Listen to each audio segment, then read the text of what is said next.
आपसे तो बात करके यकीन मानिए दिल खुश हो जाता है।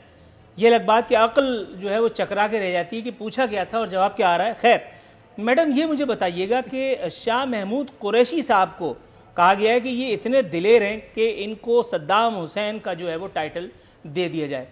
मैडम, ये ज़्यादती नहीं थी? सद्दाम हुसैन के साथ नहीं, वज़ीर ख़ारजा के साथ। एक तो बेचारे इतनी मेहनत मुशक्क़त करके जाके उन्होंने उसकी शकील अंग्रेज़ी का जवाब शकील अंग्रेज़ी से दिया, वो अल्लाह मारी एंकर का, वो यहूदी आंटी जो थी। उसके बाद आप उनकी इस मेहनत का अजर उनको ये दें कि आप उनको एक हिटलर से या एक जिसको कहते हैं फ़िरौन से आप इनको वो मुमासिल करार दे दें। ये कुछ ज़्यादती नहीं हो गई? ज़रा बताइएगा। देखिए, ये जो चमचागिरी जिसका बहुत अभी जिक्र हो रहा था, इसका सबसे बड़ा नुकसान जो है ये उस लीडर को खुद होता है। शाह महमूद बहुत हमारे एक रिस्पेक्टेड फॉरेन मिनिस्टर हैं और उन्होंने बहुत अच्छे तरीके से फॉरेन पॉलिसी को हैंडल किया है, पूरी दुनिया के ऊपर ये वाज़ेह है। लेकिन सद्दाम हुसैन जो है उसके साथ कहना कि जी वो अब सद्दाम हुसैन तो वैसे ही कंट्रोवर्शियल एक फिगर है।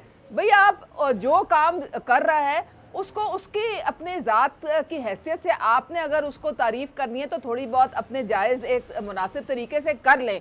लेकिन इस तरह के नाम देने और फिर जिसे कहते हैं ना कुछ more loyal than the king himself, इससे वो फ़ायदे की बजाय लीडर को उल्टा नुकसान पहुंचाते हैं। आपके में नून लीग के जो ये बैठे हुए मेहमान, इनको मैं ज़रा याद कराती जाऊं, ये इन्होंने 2-3 दफ़ा जिक्र किया हमारी हुकूमत को तोड़ दिया, हमारे लोगों को भगा के ले गए। तो ज़रा असगर खान केस पे थोड़ी सी अगर रोशनी डाल दें तो हमें मालूम होगा कि कौन किसको लेके गया था, किसने किसको तोड़ा था।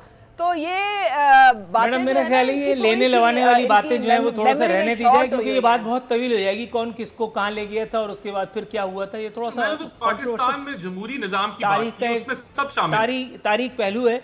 लेकिन फिर भी मैं आपके एक बात बता रहा हूँ मैडम, ये मुझे बताइएगा कि आप इसको रिग्रेट कर रही हैं, आप इस पर रिग्रेट कर रही हैं और आप कह रही हैं ऐसा नहीं होना चाहिए। लेकिन अगर तो आप पर भी एक ज़माने में अताब आया था, आप समझ गई होंगी मैं किस एपिसोड की बात कर रहा था, तो उस वक्त आपको रांदे दरगाह करार दे दिया गया था और उस एक वक्त में आपके जिसको कहते हैं कि मरकत पे चढ़ करके और कितने लोगों ने लुडियाँ पाई होंगी आपके नाम को इस्तेमाल करके। अब अगर वही लोग नज़रिया ज़रूरत का दामन थाम करके और आपको मलका विक्टोरिया के मुमासिल करार दे दें तो आप उल्टा उस पर खुश होंगी या आप उसके खिलाफ एक्शन लेंगी? पाकिस्तानी सियासतदान होने के ऐसे से जवाब दीजिएगा, क्योंकि मुझे पाकिस्तानी सियासतदानों से किसी किस्म की कोई खुशफहमी ज़ाती तौर पे नहीं है। नूरुल आरिफीन, अगर तो आप सियासत में एक कॉज के लिए आए हैं, अब अगर आप अवाम की खिदमत रखने का कोई जज्बा दिल में रखते हैं, फिर तो आप को इस तरह के जो इल्काबात हैं उनकी बिल्कुल उससे कोई खुशी नहीं होगी।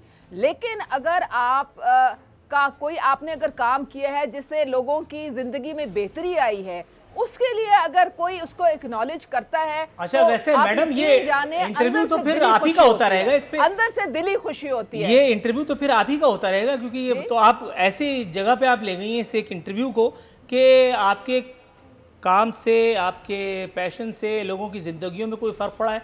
तो आपके काम से ज़ाती तौर पे मैं आपकी तरफ आता हूँ, ज़रा सोच लीजिए जब तक कि मोहतरमा उज़्मा कारदार की किस किस कंट्रीब्यूशन से पाकिस्तानी अवाम को क्या क्या फ्यूज़ पहुँचे। मैं आपकी तरफ आता हूँ, ये सवाल ज़रा मुश्किल है, जवाब ढूंढने में शायद आपको थोड़ा सा टाइम लगे। मैं डॉक्टर करीम ख्वाजा साहब के पास वापस आए तो मैं आपको बताऊंगी कि क्या कंट्रीब्यूशन है। Definitely would love to. मैं जी senator doctor Karim Khwaja Sahab, sir मोहतरमा ने बात की कि अगर आप एक विजन के तहत सियासत में आएँ और लोगों को उनकी जो लिविंग स्टैंडर्ड्स है वो इम्प्रूव होता है, अगर लोगों को कुछ आप पे बैक कर सकते हैं, कंट्रीब्यूट कर सकते हैं सोसाइटी के लिए, ये तो बात ख़त्म हो गई। मगर इस तरह की सियासत अगर 73 साल में हो रही होती तो हमारा ये हाल होता। सर के ऊपर जो है वो छत नहीं है, हाथ में रोटी नहीं है, और उसके बावजूद भी अल्लाह का शुक्र है एटमी क़ुव्वत।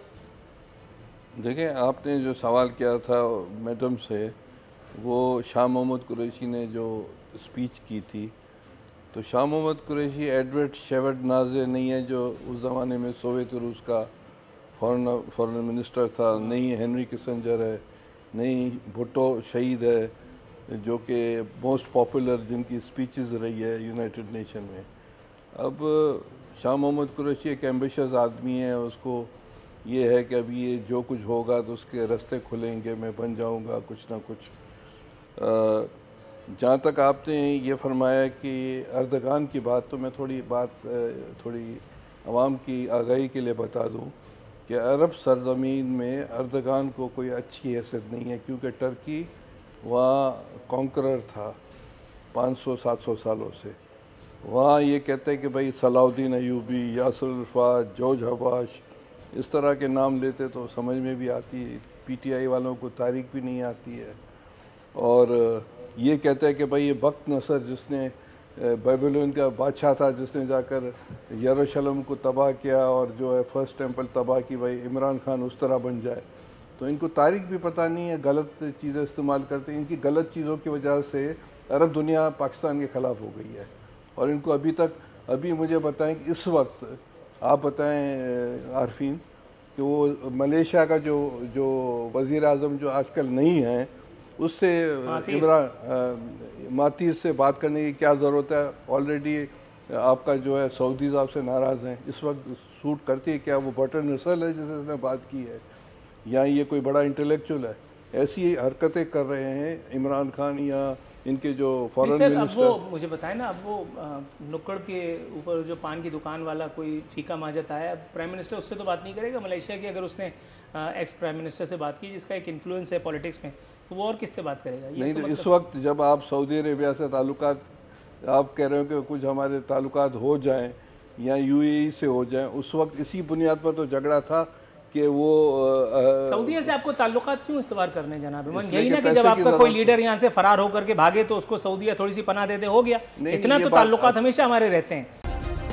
सब्सक्राइब करें और बेल दबाएं ताकि कोई खबर रह न जाए।